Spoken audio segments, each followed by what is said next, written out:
ಆಕೆ ಸರ್ಕಾರಿ ಮಹಿಳಾ ಪ್ರಥಮ ದರ್ಜೆ ಕಾಲೇಜಿನಲ್ಲಿ ದ್ವಿತೀಯ BA ವ್ಯಾಸಂಗ ಮಾಡುತ್ತಿದ್ಲು. ಹಾಸ್ಟೆಲ್ನಲ್ಲಿ ಇದ್ದುಕೊಂಡೇ ಕಾಲೇಜಿಗೆ ಹೋಗಿ ಬರುತ್ತಿದ್ದಂತಹ ಆಕೆ ಮನೆಗೆ ಹೋಗಿ ಬರುತ್ತೇನೆ ರಜೆ ಕೊಡಿ ಎಂದು ಲೀವ್ ಲೆಟರ್ ಕೊಟ್ಟಿದ್ಲು. ಆದರೆ ಹಾಸ್ಟೆಲ್ನಿಂದ ತೆರಳಿದಂತಹ ವಿದ್ಯಾರ್ಥಿನಿ ಇದೀಗ ಅರೆಬರೆ ಸುಟ್ಟ ಸ್ಥಿತಿಯಲ್ಲಿ ಶವವಾಗಿ ಪತ್ತೆಯಾಗಿದ್ದು ಕುಟುಂಬಸ್ಥರ ಆಕ್ರಂದನ ಮುಗಿಲು ಮುಟ್ಟಿದೆ. ಹಾಗಿದ್ರೆ ಯಾರು ಆಕೆ ಅಂತೀರಾ? ಈ ಸ್ಟೋರಿ ನೋಡಿ.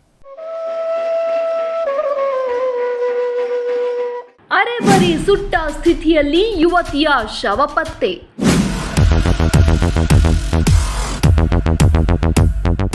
ಆ ಹುಡುಗನ ಜೊತೆ ಹಾಸ್ಟೆಲ್ನಿಂದ ಹೋದವಳಿಗೆ ಅಷ್ಟಕ್ಕೂ ಆಗಿದ್ದೇನು?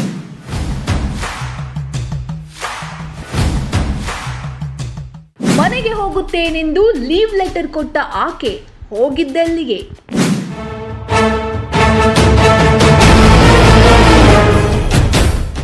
ಚಿತ್ರದುರ್ಗ ಹೊರವಲಯದ ಗೋನೂರು ಸಮೀಪ ಮಂಗಳವಾರ ಸಂಜೆ ಅರೆಬರೆ ಸುಟ್ಟ ಸ್ಥಿತಿಯಲ್ಲಿ ಯುವತಿಯ ಮೃತದೇಹ ಪತ್ತೆಯಾಗಿದ್ದು ಕೋಟೆನಾಡಿನ ಜನರನ್ನ ಬೆಚ್ಚಿ ಬೀಳುವಂತೆ ಮಾಡಿತ್ತು. ಮೃತದೇಹ ಯಾರದಿರಬಹುದೆಂದು ತನಿಖೆ ಆರಂಭಿಸಿದ ಪೊಲೀಸರಿಗೆ ಅದು ಕೋವೇರಹಟ್ಟಿ ಗ್ರಾಮದ ತಿಪ್ಪೇಸ್ವಾಮಿ ಹಾಗೂ ಜ್ಯೋತಿ ದಂಪತಿಗಳ ಪುತ್ರಿ ವರ್ಷಿತಾಳದ್ದು ಎಂದು ತಿಳಿದಿದೆ. ಚಿತ್ರದುರ್ಗದ ಸರ್ಕಾರಿ ಮಹಿಳಾ ಪ್ರಥಮ ದರ್ಜೆ ಕಾಲೇಜಿನಲ್ಲಿ ದ್ವಿತೀಯ BA ವ್ಯಾಸಂಗ ಮಾಡುತ್ತಿದ್ದ ವರ್ಷಿತಾ ನಗರದ SC/ST ಹಾಸ್ಟೆಲ್ನಲ್ಲಿದ್ದಳು. ಆಗಸ್ಟ್ 14ರಂದು ವರ್ಷಿತಾ ನಾನು ಮನೆಗೆ ಹೋಗುತ್ತಿದ್ದೇನೆ ಎಂದು ಲೀವ್ ಲೆಟರ್ ಅನ್ನು ವಾರ್ಡನ್ಗೆ ಕೊಟ್ಟು ಹೋಗಿದ್ದ ಆಕೆ ಮನೆಗೆ ಹೋಗಿರಲಿಲ್ಲ.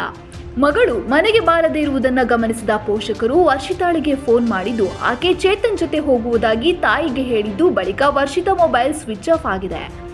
ಇದರಿಂದ ಆತಂಕಗೊಂಡ ಪೋಷಕರು ಪೊಲೀಸ್ ಠಾಣೆಗೆ ದೂರು ನೀಡಲು ಬಂದಾಗ ಮಗಳ ಶವದ ಗುರುತು ಪತ್ತೆ ಮಾಡಿದ್ದು ಮೃತ ಮಗಳ ಶವದ ಸ್ಥಿತಿ ಕಂಡು ಪೋಷಕರ ಆಕ್ರಂದನ ಮುಗಿಲು ಮುಟ್ಟಿದೆ.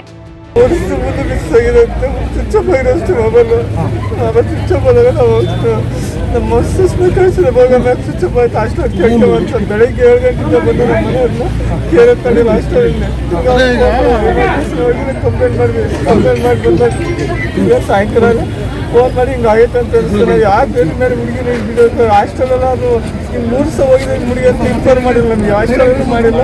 ಪೇರೆಂಟ್ಸ್ ನಂಬರ್ ಅವ್ರು ಮಾಡ್ಬೇಕು ಮಾಡಿಲ್ಲ ಗಿಡಲ್ಲ. ಇದು ಅದೇ ಸಹ ಗೊತ್ತಿಲ್ಲ. ಹಾಸ್ಟೆಲ್ ಹೋದರೆ ಏನು ನನ್ನ ಪೇರೆಂಟ್ಸ್ ಕಾಡ್ತಿಲ್ಲ ಅಂತ ಮನೆಯವರು ಬೆಳಿಗ್ಗೆ ಸಾಯಂಕಾಲ ಕೇರೆ ತಳಿಲ್ಲ ಹಾಸ್ಟೆಲಲ್ಲಿ.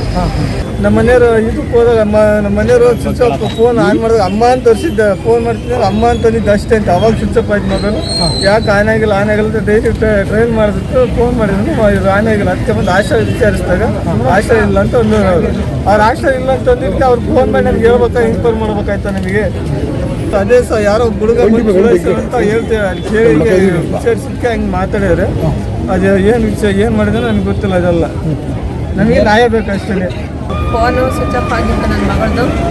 ಫೋನ್ ಮಾಡ್ತಿದ್ದೆ ಅಮ್ಮ ಅಂದು ಯಾಕೆ ಸಾಯಂಕಾಲ ಸ್ವಿಚ್ ಆಫ್ ಆಯ್ತು ಅಂತ ಹೇಳಿ ನಾನು ನಿನ್ನೆ ಬೆಳಗ್ಗೆ ದುರ್ಗಕ್ಕೆ ಬಂದೆ ಹಾಸ್ಟೆಲ್ ಹತ್ರ. ಮಗಳು ಕಾಲೇಜ್ 9 ಗಂಟೆಗೆ ಹೋಗ್ತಾಳಂತ. ಅಷ್ಟೊತ್ತಿಗೆ ಮಾತಾಡ್ಸ್ಕೊಂಡು ಹೋಗೋಣಂತ. ಮಗಳು ಅಲ್ಲಿ ಹಾಸ್ಟೆಲಲ್ಲಿ ಇರಲಿಲ್ಲ. ಆವಾಗ ನಾನು ನಮ್ಮ ಮನೆಯವ್ರಿಗೆ ಫೋನ್ ಮಾಡಿದೆ ಮಗಳು ಹಾಸ್ಟೆಲಲ್ಲಿಲ್ಲ ಅಂತ. ಹಂಗಂದಿದ್ದಕ್ಕೆ ನನ್ನ ಮಗಳಿಗೆ ಅಲ್ಲಿ ಕೇಳಿದೆ, ಯಾರನ್ನ ವಿಚಾರಿಸ್ದೆ ನನ್ನ ಮಗಳು ಎಲ್ಲಿಗೆ ಹೋಗಿದ್ದಾಳೆ ಏನು ಅಂತಂದ ಚೇತನ್ ನಂಬ ಹುಡುಗ ಫೋನ್ ಮಾಡ್ದ ಹೋದ್ರು ಅಂತ ಹೇಳಿದರು.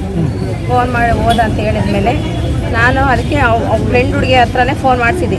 ಮಮ್ಮಿ ಮಾತಾಡು ನೀನು ಅಲ್ಲ ಮಾತಾಡು ಆಮೇಲೆ ನನಗೆ ಕೊಡು ಅಂತ ನಾನು ಕೊಟ್ಟೆ. ಆವಾಗ ಅಪ್ಪಿ ಎಲ್ಲಿದೆಯಾ ಬಾ ಅಂತ ನಾನು ಕೇಳಿದೆ. ಇಲ್ಲಿಗೆ ಹಾಸ್ಟೆಲ್ ಹತ್ರ ಇಲ್ಲಿ ಎಲ್ಲಿದೆಯಾ ಬಾ ಅಂತ ಕೇಳಿದೆ. ಅವನು ಅಮ್ಮ ನನ್ನ ಫ್ರೆಂಡ್ ಜೊತೆಗೆ ಅವರು ಚಿಕ್ಕಿ ಮನೆಗೆ ಹೋಗ್ತೀವಿ ಅಂತ ಹೇಳಿ ಹಂಗೆ ಫೋನ್ ಕಟ್ ಮಾಡಿಟ್ಟ. ನಾನು 5 ಗಂಟೆ ತಗನ ಹಾಸ್ಟೆಲ್ ಹತ್ರ 4:15 ತನಕ ನಾನು ಅಲ್ಲಿ ಹಾಸ್ಟೆಲ್ ಹತ್ರ ಕಾದು ಒಂದು ಸ್ಟೇಟಸ್ ಫೋಟೋ ಹಾಕಿದೆ. ಇದನ್ನ ನೋಡಿ ನನ್ನ ಮಗಳು ಬರ್ತಾಳ ಅಂತ. ನನ್ನ ಮಗಳು ಬರಲೇ ಇಲ್ಲ. ನಾನು ಹಂಗೆ ರಿಟರ್ನ್ ನಮ್ಮ ಮನೆಯವ್ರಿಗೆ ಫೋನ್ ಮಾಡಿ ಕಂಪ್ಲೇಂಟ್ ಕೊಡ್ರಿ ನಾನು ಬರ್ತೀನಿ ಅಂತ ಹೇಳಿದೆ. ನಮಗೆ ನ್ಯಾಯ ದೊರಕಿಸ್ಕೊಡ್ಬೇಕು. ಯಾರೇ ಆಗಲಿ ಅವನು ಜೈಲಿಗೆ ಹೋಗ್ಬೇಕು.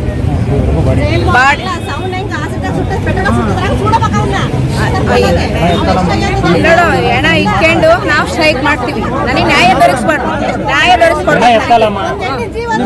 ನ್ಯಾಯ ದೊರಕಿಸ್ಕೊಡ್ಬೇಕು ನಮಗೆ. ವರ್ಷಿತಾ ಹತ್ಯೆಯನ್ನು ಖಂಡಿಸಿ ಬುಧವಾರ ಚಿತ್ರದುರ್ಗ ನಗರದಲ್ಲಿ ABVP ಸೇರಿದಂತೆ ವಿವಿಧ ಸಂಘಟನೆಗಳು ಬೃಹತ್ ಪ್ರತಿಭಟನೆ ನಡೆಸಿದ್ವು.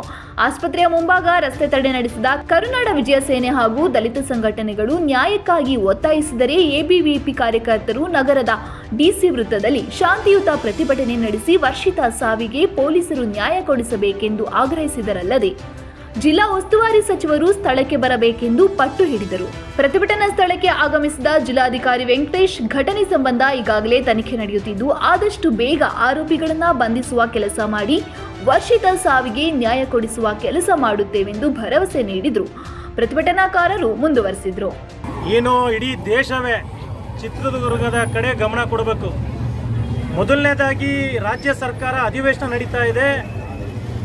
ಎಮ್ಮೆ ಚರ್ಮದ ಜಿಲ್ಲಾ ಮಂತ್ರಿಗಳು, ಗೃಹ ಸಚಿವರು, ಮುಖ್ಯಮಂತ್ರಿಗಳು ಒಬ್ಬ ದಲಿತ ವಿದ್ಯಾರ್ಥಿನಿಯ ಅತ್ಯಾಚಾರ ನಡೆದು ಸುಟ್ಟು ಕೊಲೆ ಮಾಡಿರ್ತಕ್ಕಂಥ ಘಟನೆ ದೇಶವ್ಯಾಪ್ತಿ ಹರಿದಾಡ್ತಿದ್ರು ಕೂಡ, ಸಾಮಾಜಿಕ ಜಾಲತಾಣದಲ್ಲಿ ಹರಿದಾಡ್ತಿದ್ರು ಕೂಡ ಮೌನ ವಹಿಸಿರ್ತಕ್ಕಂಥದ್ದು ಖಂಡನೀಯ. ಜಿಲ್ಲಾ ಮಂತ್ರಿಗಳು ಹಿರಿಯೂರಿಂದ ಬರಲಿಕ್ಕೆ ಅವರ ಗಾಡಿಯಲ್ಲಿ 25 ನಿಮಿಷ, ಬೆಂಗಳೂರಿಂದ ಬರಲಿಕ್ಕೆ 2 ಗಂಟೆ. ಅಲ್ಲ ಸ್ವಾಮಿ, ನಿಮ್ಮ ಕ್ಷೇತ್ರದ ಒಂದು ವಿದ್ಯಾರ್ಥಿನಿ ಕೊಲೆ ಆಗಿದೆ, ಅತ್ಯಾಚಾರ ಆಗಿ ಕೊಲೆ ಆಗಿದೆ. ಆ ವಿದ್ಯಾರ್ಥಿನಿ ಕುಟುಂಬದವ್ರನ್ನ ಸಾಂತ್ವನ ಹೇಳಬೇಕು, ನ್ಯಾಯ ಕೊಡಿಸ್ಬೇಕು, ಆರೋಪಿಗಳನ್ನ ಅರೆಸ್ಟ್ ಮಾಡಿಸ್ಬೇಕು ಅನ್ನುವ ನಿಟ್ಟಿನಲ್ಲಿ ನೀವು ಕೆಲಸ ಮಾಡಬೇಕು. ಅದು ಬಿಟ್ಟು ಈ ಒಂದು ಕೊಲೆಗೆ ಸರ್ಕಾರ, ಗೃಹ ಇಲಾಖೆ ಸತ್ತೋಗಿದೆ. ಇವತ್ತು ಮರಣಗಳ ಹೋಮವನ್ನು ನಡೆಸುವಂಥ ಸರ್ಕಾರ ನಡೆಸ್ತಾ ಇದ್ದೀರಾ. ಇವತ್ತು ಚಿತ್ರದುರ್ಗದಲ್ಲಿ ಏನು ಈ ಘಟನೆ ನಡೆದಿದೆ ಮರುಕಳಿಸಬಾರ್ದು ಅಂತಂದರೆ ಏನು ಆರೋಪಿತರನ್ನ ಗುಂಡಿಕ್ಕಿ ಕೊಲ್ಲುವಂಥ ಕೆಲಸ ಮಾಡಬೇಕು. ಈಗಾಗಲೇ ಏನು ಪೊಲೀಸರು ಹೇಳ್ತಿದ್ದಾರೆ, ಕ್ಯಾನ್ಸರ್ ಪೀಡಿತ ಆರೋಪಿ ಅಂತ ಹೇಳ್ತಾರೆ. ಕ್ಯಾನ್ಸರನ ಇರಲಿ, ಏಡ್ಸನ ಇರಲಿ, ಯಾವನ ಆಗಿರಲಿ, ಗುಂಡಿ ಕೊಡಿಬೇಕು ಸ್ವಾಮಿ. ಯಾವುದೋ ಇದು ಆರೋಗ್ಯ ಸರಿ ಇಲ್ಲ ಅಂತ ಹೇಳ್ಬಿಟ್ಟು ಶಿಕ್ಷಕರನ್ನೆಲ್ಲ ಕೊಲೆ ಮಾಡಿ ಅತ್ಯಾಚಾರ ಮಾಡಕ್ಕೆ ಬಿಟ್ಬಿಟ್ರೆ ನಿಮ್ಮಂಥ ಪೊಲೀಸ್ ಇಲಾಖೆ ಏನಕ್ಕಿರಬೇಕು? ನೀವ್ಯಾಕೆ ಈ ಸ್ಥಾನದಲ್ಲಿರಬೇಕು? ರಾಜೀನಾಮೆ ಕೊಟ್ಟು ಮನೆಗೆ ಹೋಗ್ಬೇಕು. ಈ ಕೂಡಲೇ ಅಂತ ಅಧಿಕಾರನ ಅಮಾನತುಗೊಳಿಸ್ಬೇಕು. ಈ ಕೂಡಲೇ ಗೃಹ ಮಂತ್ರಿಗಳು ಇವತ್ತೇನು ರೇಣುಕಾ ಸ್ವಾಮಿ ಮನೆಗೆ ಯಾವ ರೀತಿ ಭೇಟಿ ಕೊಟ್ಟರು ಸರ್ಕಾರ, ಆ ರೀತಿ ಮೃತಳ ಕುಟುಂಬದ ಮನೆಗೆ ಬರಬೇಕು, ಸಾಂತ್ವನವನ್ನು ಹೇಳಬೇಕು, ಪರಿಹಾರವನ್ನು ಕೊಡಬೇಕು. ಮತ್ತು ಆರೋಪಿತರನ್ನ ಬಂಧಿಸೋವರೆಗೂ ಸಂಪೂರ್ಣವಾಗಿ ಹೆಣ ಎತ್ತಲಿಕ್ಕೆ ಬಿಡೋದಿಲ್ಲ ಅಂತೇಳಿ ಎಚ್ಚರಿಕೆ ನೀಡ್ತಾ ಇದ್ದೀನಿ. ಚಿತ್ರದುರ್ಗ ಗ್ರಾಮಾಂತರ ಠಾಣಾ ಪೊಲೀಸರು ವರ್ಷಿತ ಮೊಬೈಲ್ನ ಸಿಡಿಆರ್ ಚೆಕ್ ಮಾಡಿದಾಗ ಚೇತನ್ ಎಂಬ ಹುಡುಗನಿಗೆ ಆಕೆ ಕರೆ ಮಾಡಿರುವುದು ಪತ್ತೆಯಾಗಿದೆ. ಬಳಿಕ ಆತನನ್ನ ವಶಕ್ಕೆ ಪಡೆದು ವಿಚಾರಣೆ ನಡೆಸಿದ ಚೇತನ್ ಸತ್ಯ ಬಾಯ್ಬಿಟ್ಟಿದ್ದಾನೆ ಎಂದು ಹೇಳಲಾಗುತ್ತಿದೆ. ಆರೋಪಿ ಚೇತನ್ ಹಾಗೂ ವರ್ಷಿತಾ ಮಧ್ಯೆ ಲವ್ ಆಗಿತ್ತಂತೆ. ಆದರೆ ಆರೋಪಿ ಚೇತನ್ಗೆ ಭಯಾನಕ ಕಾಯಿಲೆ ಇದ್ದುದನ್ನು ತಿಳಿದ ವರ್ಷಿತಾ ಬೇರೊಬ್ಬನನ್ನ ಲವ್ ಮಾಡ್ತಿದ್ದಳು ಎಂಬ ವಿಚಾರಕ್ಕೆ ಇಬ್ಬರ ಮಧ್ಯೆ ಜಗಳ ನಡೆದಿತ್ತಂತೆ. ಇದರಿಂದಾಗಿ ಕೋಪಗೊಂಡ ಆರೋಪಿ ಚೇತನ್ ಆಕೆಯನ್ನ ಕರೆದುಕೊಂಡು ಹೋಗಿ ಕೊಲೆ ಮಾಡಿ ಸುಟ್ಟು ಹಾಕಿರಬಹುದು ಎಂದು ಶಂಕಿಸಲಾಗಿದೆ. ಆಗಸ್ಟ್ 14ರಂದು ಹಾಸ್ಟೆಲ್ ಎದುರಿಗೆ ಚೇತನ್ ಹಾಗೂ ವರ್ಷಿತಾ ಹೋದ ದೃಶ್ಯ ಸಿಸಿ ಕ್ಯಾಮೆರಾದಲ್ಲಿ ಸೆರೆಯಾಗಿದ್ದು ಪೊಲೀಸರು ಈಗಾಗಲೇ ಚೇತನನ್ನ ವಶಕ್ಕೆ ಪಡೆದು ವಿಚಾರಣೆ ನಡೆಸುತ್ತಿದ್ದು ವಿಚಾರಣೆಯ ಬಳಿಕವಷ್ಟೇ ಘಟನೆಯ ಸತ್ಯಾಸತ್ಯತೆ ಏನೆಂದು ಬಹಿರಂಗವಾಗಬೇಕಿದೆ.